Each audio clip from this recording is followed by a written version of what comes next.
Look, man, Tommy, Castellanos, brother. I don't like Alabama, brother.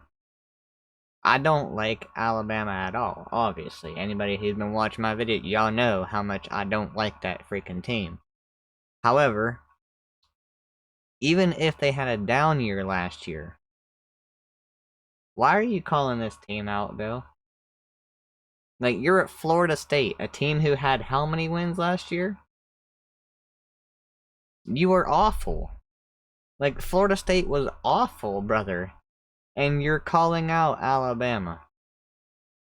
Like, you're giving them more motivation, more bulletin board material to use against you and absolutely beat your ass. What are you doing? Like, I would love for nothing more than to see Florida State beat Alabama. Don't, like, trust me, what is it, the first game of the season? Is that when y'all are playing? I think it's at Florida State, too. Like, you're gonna have a great crowd there. It's gonna be a crazy atmosphere welcoming Alabama in. You have a lot of things going for you. Don't do this shit, bro. Stop! When has trash talking Bama ever worked out? And this goes for Diego Pavia too. Because I've seen him calling them out as well. Where does that get you? It gets you on the losing end of things more often than not, does it not? Do you want to win the game or do you want to make headlines, brother?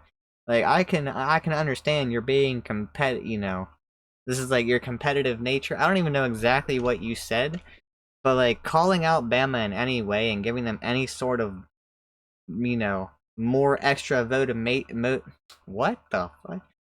Extra motivation to beat you is never a move. I don't think it's ever a move, man, but let's see. Thomas Castellanos sat down with Pete Nakis from On3 and gave us what I would call right now the quote of the offseason in college football. What did he say? Quote, "They don't have Nick Saban to save them. I just don't see them Oh, stopping." for the love of Jesus.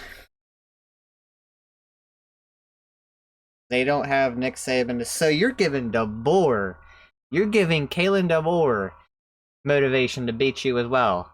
Dude, I just don't see them stop, bro. Oh my god.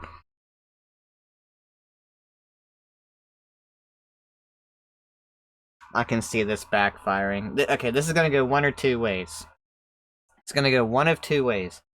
Either he's gonna live up to this hype, and he's gonna absolutely dog on Bama and, live up to this quote and make this a very legendary quote, or it's gonna age absolutely terribly. It's gonna age like milk. And it's... Ooh, he's gonna have one of the worst games of his career because Bama's gonna key on him. Thomas, what are we doing? What are we doing, Thomas? Now I asked Pete Nakos after this, hey, what was the lead up to that quote from old Tommy C? Did you tee him up in a way to say, what do you think of Bama's defense now that Nick Saban's not there? Pete Nakos, according to him, just said, I asked him if he was excited to play Alabama. And then Tommy C came with the "they don't have Saban to save them" quote. Oh my god. And you're not tuned into college football year round? I mean, I know you are, but if you're the average college football fan, like that game now has, I think, even more juice than it did before. Yep. No, scratch that. I know it has more juice than it did before. There's a couple of ways to look at this thing.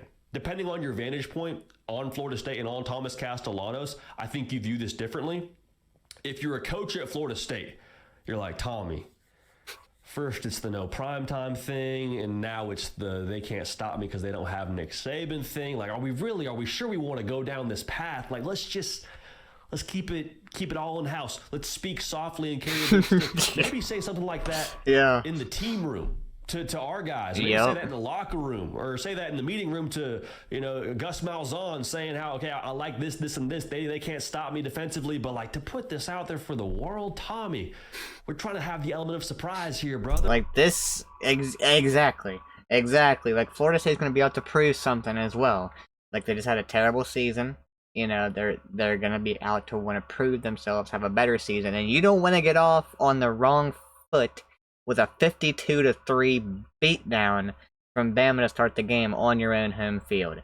If that's how you start this season, that is gonna be demoralizing for y'all as a team. Oh boy. We're trying to maybe be a little bit more subtle. And so Tommy threw that out the window. And that's how you feel if you're a Florida State coach. As a college football fan, as a college football connoisseur, I'm all the way here for this team. I am too. For a couple of reasons. One, it's just like it's a fun storyline. It juices this game up even more, like I already said. But if you are just a competitive person, and you have played competitive sports before, then you understand. I understand you it. can talk as much trash as you want to before the actual game, because guess what? At a certain point in time, you will then have to back it up. Yep, and exactly. Thomas Castellanos is not speaking from the vantage point of a bench warmer at Florida State where they're going to play week one and he'll watch the whole game, have the best seat in the house on the sideline, and the game will finish, and he will never have recorded anything in the box score. Tommy C is going to start for you for Florida State for that game. So him saying this now, he has to eventually go prove it and back it up. And so I love the confidence. That's one part of this. Also, I love the fact that his entire locker room now has to meet the intensity and meet the standard that Thomas Castellanos has put out there for the entire public to consume. There is extra pressure on his teammates now to go back up Thomas Castellanos. There's extra stake in the game that maybe there wasn't even before. And it's Alabama, so there should be all the juice in the world around this game for Florida State. But now this forces everyone else to play to a different level to make Thomas Castellanos right. And I like that because you won 2 games last year at Florida State. So if you're a Florida State fan, I get the thought of, hey, let's maybe not, poke the bear too much after we won 2 games a season ago. Like, let's worry about beating our G5 opponents before we go ahead. And that right there is where I'm like, bro, what are you doing? Like he said, as a college football enjoyer, like I'm all here for this. I love this. It makes the game that much more exciting, and it makes the anticipation higher for me. But bro, you won 2 games.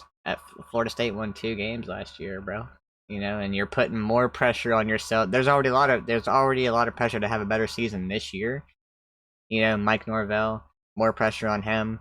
And, beating Alabama is a good way to start the season. And, yeah, and you're just putting more pressure on yourself and the team as a whole to go out there and perform to make you right, bro.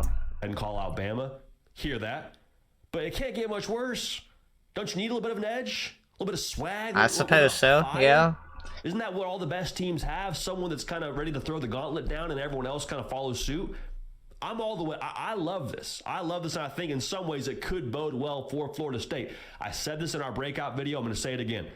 If you're looking at quarterbacks that gave Alabama trouble a year ago, gave them a little bit of, I don't know the right way to say this, that took them off balance a little bit, it was quarterbacks that had a skill set that resembled one of a Thomas Castellanos. Diego Pavia at Vanderbilt. That was last year. All right, I'm just saying. Jackson Arnold, not even the most mobile quarterback that Alabama played.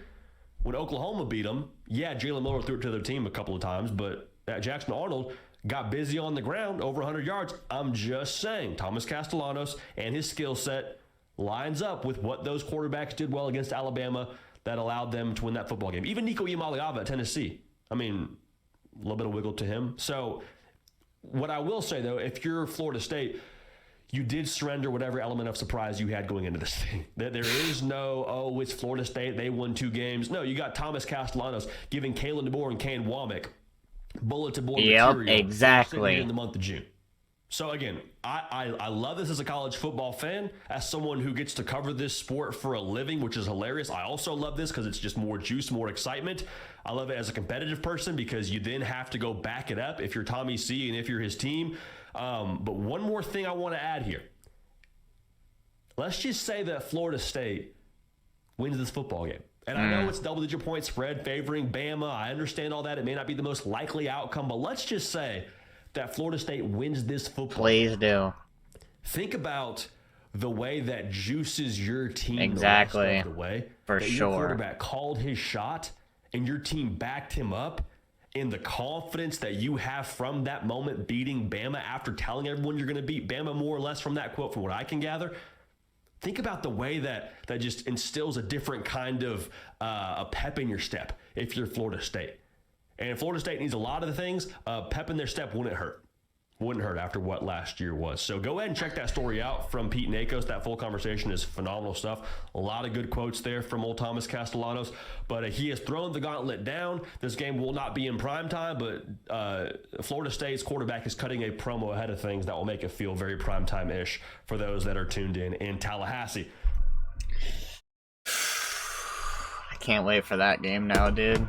I can't wait for that game now. If Florida State goes and wins that game, you know, this could tell, honestly, a lot about Florida State's season. I think if they go and they get blown out by Bama to start the season, I think that's going to really put them in a mindset that you don't want to be in so early in the season. You know, working so hard in the offseason, having that bad taste of 2 wins in your mouth, and you go out there and get, you know, just absolutely steamrolled by this team, and, you know, I don't think that will put you in a very good mindset. You're going to have very good leadership in that locker room if that happens, man. Now, if it's a close loss, maybe it's not as bad. But if you go and beat Bama after talking like this, bro, it is going to give you a lot of confidence, a lot of momentum, man. And I think this could tell a lot about this, tell a lot about their season, how it's going to go, honestly. But, yeah, man, we'll see how it goes. If y'all enjoyed it, please drop a like, hit that subscribe button, man. Let me know what you think in the comments down below about Tommy's comments, man. And, yeah, I'll catch y'all in the next one.